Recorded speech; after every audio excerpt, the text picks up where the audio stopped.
Assalamualaikum warahmatullahi wabarakatuh. Bismillah, alhamdulillah, wassalatu wassalamu ala rasulillah wa ala alihi wa sahbihi wa mawala. Qala Allahu ta'ala fil Qur'anil Karim, a'udzu billahi minasy syaithanir rajim. Bismillahirrahmanirrahim. Wa ma taufiqi illa billah, alaihi tawakkaltu wa ilaihi unib. Wa qala aidan in aradna illa taslima wa taufiqa. Wallahu a'lam bihaqiqatil murad. Alhamdulillah wa syukru ala ni'amillah.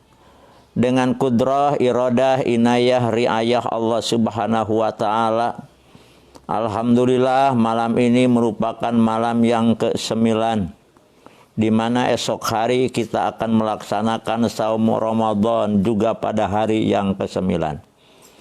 Sholawat beserta salam tak lupa kami sanjungkan kepada keharibaan baginda kita Rasulullah sallallahu alaihi wasallam. Hadirin yang berbahagia, setiap selesai berbicara, terutama kaitan dengan ceramah atau tausiah, suka diakhiri dengan kalimat wabillahi taufiq wal hidayah. Pada malam ini materi yang akan saya sampaikan sekitar 2 kalimat. Pertama kalimat taufik, kedua kalimat hidayah. Pertama, apa sih yang disebut taufik? Yang disebut taufik adalah ja'alullah fi'la ibadihi muwafiqan lima yuhibbuhu wa yardahu. Yang disebut taufik adalah Allah menjadikan perbuatan seorang hamba, di mana perbuatan yang dilakukan oleh seorang hamba cocok sesuai dengan apa yang Allah cintai, cocok sesuai dengan apa yang Allah ridhoi. Seorang hamba melakukan sholat, di mana sholat perbuatan yang diridhoi dan dicintai oleh Allah, berarti ia sudah mendapatkan taufik dari Allah. Saum merupakan sesuatu yang diridhoi dan yang dicintai oleh Allah. Kalaulah ada orang yang melaksanakan saum, berarti ia sudah mendapatkan taufik. Taufik itu amat sangat mahal sekali. Dalam Al-Quran yang saya baru temukan lafaz taufik ada di dalam 2 surat. Pertama surat Hud ayat ke-8. Kedua surat An-Nisa ayat ke-62. Dalam surat Hud ayat ke-88 Allah berfirman, wa ma taufiqi illa billah. Tidak ada taufik kecuali dari Allah. Alaihi tawakkaltu, kita bertawakal kepada Allah, dan kita unib, kita pun akan kembali kepada Allah. Ini adalah masalah taufik. Dengan sedikitnya kalimat taufik dalam Al-Quran menunjukkan bahwa taufik itu amat sangat amat mahal sekali. Sebab sedikit dalam Al-Quran kalimat taufik, yaitu yang saya temukan baru di dalam 2 ayat. Pertama surat Hud ayat 88. Kedua surat An-Nisa ayat 62. Di sana adanya lafaz taufik. Kedua, hidayah. Apa yang disebut hidayah? Yang disebut hidayah adalah sulukun torikun yuwasilu ilal maksud. Seseorang menyelusuri jalan yang bisa menyampaikan itu jalan kepada yang dimaksud. kita menyelusuri jalan yang bisa menyampaikan kepada yang dimaksud, maka itu hidayah namanya. Amat sangat banyak sekali dalam Al-Quran kalimat hidayah. Semisal dalam Al-Quran surat Fatihah sendiri, ihdinas siratal mustaqim. Ihdina itu adalah hidayah. Jadi hidayah itu sangat banyak sekali ketimbang lafaz taufik. Ada berapa sih macam hidayah? Menurut satu pendapat, hidayah ada 4. Pertama, hidayah goriziyah, artinya naluri. Dan hidayah ini Allah berikan kepada manusia dan Allah berikan kepada makhluk yang tidak berakal alias hewan juga diberi hidayah. Namanya hidayah goriziyah. Kedua, hidayah hasasiyah, perasaan. Ini juga hidayah yang Allah berikan kepada manusia dan juga Allah berikan kepada hewan. Nomor ketiga, hidayah akliyah adalah akal. Hidayah akliyah hanya oleh Allah diberikan kepada manusia. Keempat, menurut satu pendapat adalah hidayatul din atau juga disebut hidayatul Islam, dan ini juga diberikan oleh Allah hanya kepada manusia sepertinya hidayatul akliyah. Ada lagi yang mengatakan bahwa hidayah itu ada 5. Pertama, hidayah ilham fitri, yaitu hidayah yang Allah berikan kepada bayi. Apa tandanya ia sudah mendapatkan hidayah ilham fitri? Manakala kita lapar, manakala ia merasa kesakitan, suka menangis. Pertanda menangis ini Allah jelas sudah memberikan hidayah. Fitri. Apa yang disebut fitri? Sudah di luar otak-otak kita, kepala-kepala kita. Kita sering mendengar kullu mauludin yuladu alal fitrah. Setiap manusia yang lahir ada di dalam fitrah. Apa pengertian fitrah? Di dalam Qomus Al-Marbawi, pengertian fitrah itu ada 8. Sedangkan di dalam kitab At-Ta'rifat lil Jurjani, yang disebut hidayah adalah al-jibiliyatu, al-mutahayyatu liqabuliddin, suatu watak yang siap untuk menerima din. Apa sesungguhnya din artinya? Din adalah tuntunan hidup. Banyak definisi dari mulai yang pendek sampai yang panjang pengertian din. Yang pendek saja yang disebut din, ad-din huwa thariqatul hayat. Atau istilah anak muda, way of life. Jalan hidup. Itu pengertian din yang sangat pendek. Kemudian rada panjang sedikit. Apa sih yang disebut din? Din adalah nidhamun syamilun ala jami'il hayat. Undang-undang yang meliputi tentang seluruh aspek kehidupan. Seluruh aspek kehidupan diatur oleh din. Apa sesungguhnya din? Din itu adalah tuntunan hidup. Cuma kita suka mengartikan din dengan agama. Padahal kalau kita lihat sejarah, bahwa agama itu adalah bahasa Hindu-Buddha. Di kalangan mereka ada yang disebut agama, ada yang disebut igama, ada yang disebut ugama, ada yang disebut mabesanggama, ada yang disebut asmaragama, dan masih banyak agama-agama yang lain. Apa agama kata mereka? Agama adalah tuntunan hidup yang tertulis atau tidak merupakan hasil kreasi manusia. Hubungan timbal balik antara hamba dengan sang dewa. Kalau dalam Islam disebut hablun minallah, itu disebut agama. Ada lagi agama sama tuntunan hidup yang tertulis ataupun tidak yang merupakan hasil kreasi manusia.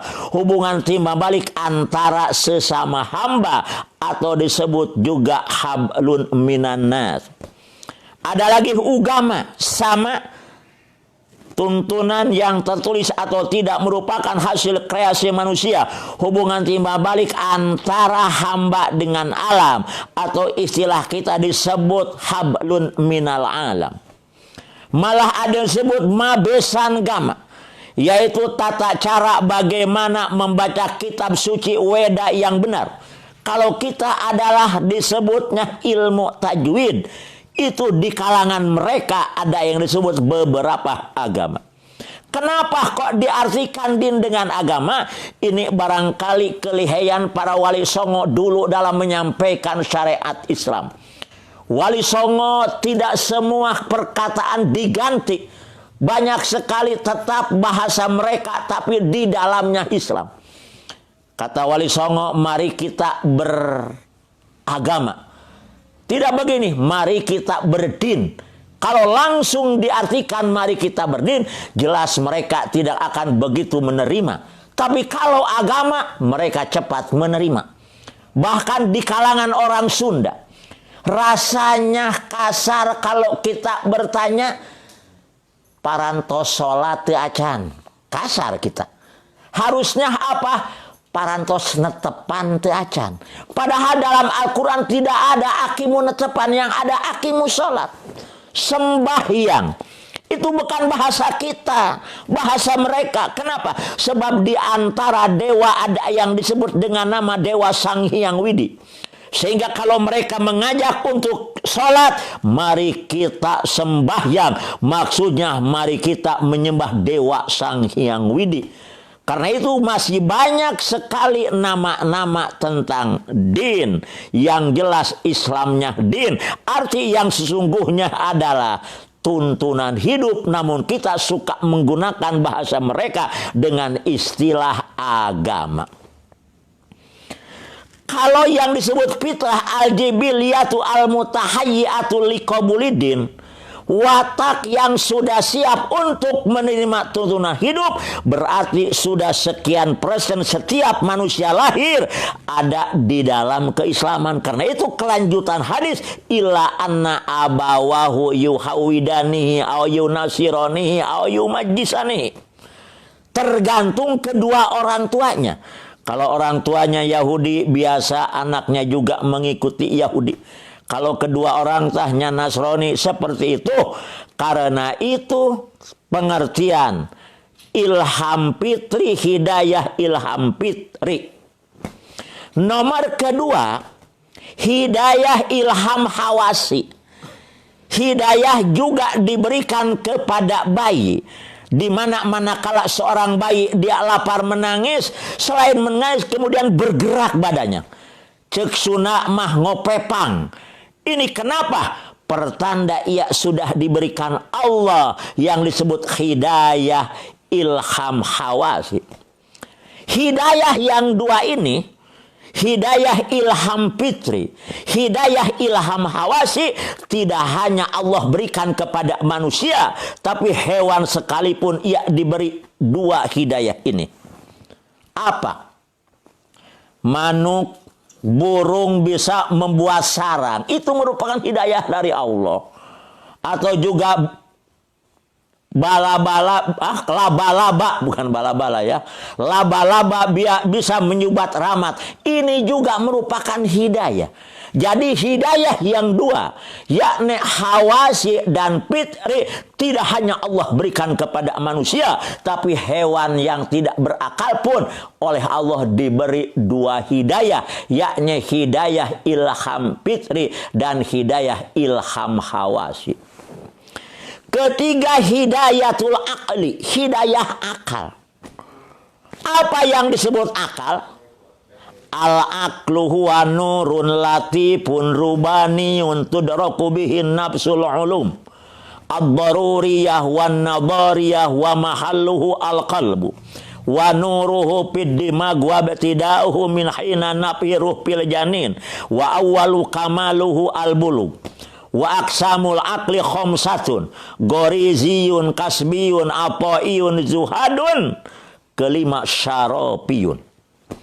Yang disebut akal adalah cahaya bangsa ketuhanan. Dengan adanya cahaya manusia mampu memecahkan masalah-masalah yang sulit, terutama memecahkan masalah-masalah yang mudah. Di mana tempatnya akal? Akal di tempatnya di hati. Cuma punya pantulan cahaya ke otak. Sehingga manusia kalau berpikir biasanya suka memegang kepala. Ini yang dipegang bukan akal, tapi cahaya yang dipantulkan dari hati, yaitu ke otak. Kapan dimasukkannya akal? Dimasukkannya akal ketika kita masih ada di dalam rahim ibu kita. Karena itu amat sangat salah sekali seorang orang tua memarah-marahi anak dengan kata-kata dasar lu tidak punya akal. Kenapa? Jangankan sudah keluar, di dalam perut saja sang anak sudah punya akal. Namun kesempurnaan akal manakala ia sudah usia balik. Akal itu ada 5 macam. Pertama ada akal gorizi. Kedua akal kasbi. Ketiga akal apoi. Keempat akal zuhadi. Sementara baginda Rasul Muhammad SAW akalnya yang disebut dengan akal syarapi. Kita ini di antara 4 macam akal. Karena itu kemampuan kita berbeda. Tentu akan berbeda orang yang mampu ia membuat pesawat udara dengan akalnya yang hanya mampu membuat bala-bala. Kenapa? Akal yang membedakan. Jadi yang jelas akal itu ada 5. Baginda Rasul akalnya yang disebut dengan akal syarapi. Penemuan akal tidak mesti benar. Kadang-kadang memang dengan kenyataan adalah berbeda seperti menurut penglihatan mata, setiap yang kulitnya banyak duri, kata penglihatan mata, mesti di dalamnya pahit. Tapi nyatanya duren. Di luarnya duri mulu. Tapi Masya Allah luar biasa. Jadi sekali lagi penemuan akal tidak mesti benar. Yang mesti benar adalah nanti akal yang keempat. Hidayah yang keempat yang disebut hidayatuddin. Nomor kelima ada yang disebut hidayatuddin. Kalau hidayatuddin ini adalah mesti penemuannya benar. Ya, seperti cahaya. Penemuan yang ditemukan oleh din. Kenapa? Sebab berdasarkan firman Allah, sabda Rasul. Sehingga penemuan din, walau kita tidak percaya, tapi kalau itu sudah din, memberitahukan kita mesti mengakui kebenarannya.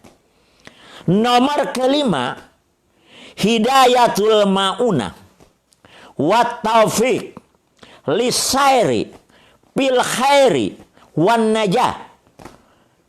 Hidayah nomor kelima ini hidayah yang sangat mahal sekali.